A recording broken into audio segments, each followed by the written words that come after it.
Genesis 3, the serpent's deception.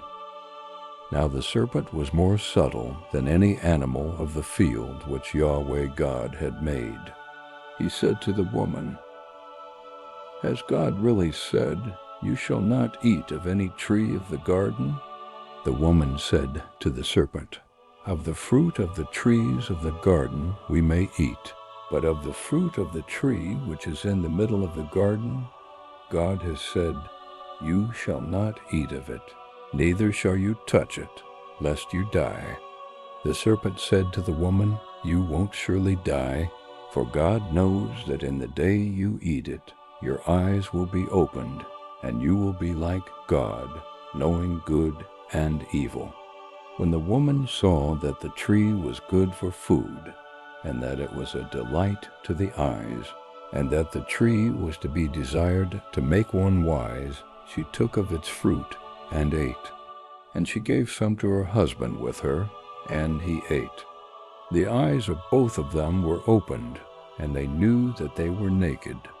They sewed fig leaves together and made themselves aprons. God arraigns Adam and Eve. They heard the voice of Yahweh God walking in the garden in the cool of the day, and the man and his wife hid themselves from the presence of Yahweh God among the trees of the garden. Yahweh God called to the man and said to him, "Where are you?" The man said, "I heard your voice in the garden, and I was afraid, because I was naked, and I hid myself." God said, "Who told you that you were naked? Have you eaten from the tree that I commanded you not to eat from?"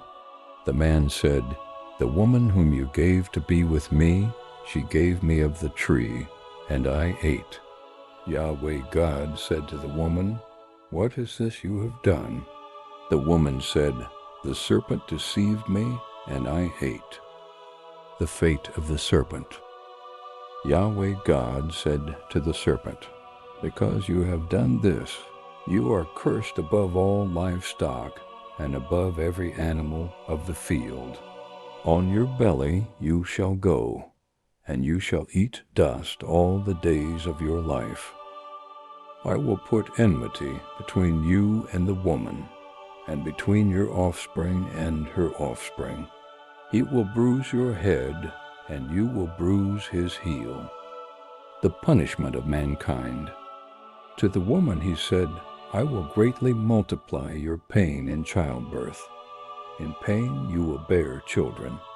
Your desire will be for your husband, and he will rule over you."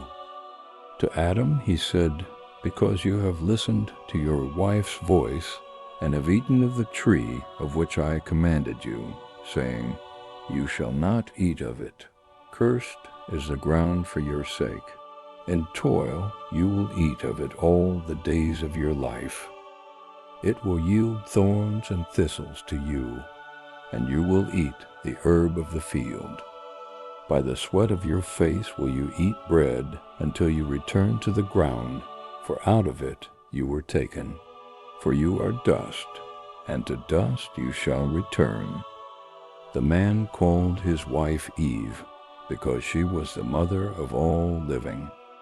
The expulsion from paradise. Yahweh God made coats of skins for Adam and for his wife, and clothed them. Yahweh God said, "Behold, the man has become like one of us, knowing good and evil. Now, lest he reach out his hand, and also take of the tree of life and eat, and live forever." Therefore Yahweh God sent him out from the Garden of Eden, to till the ground from which he was taken.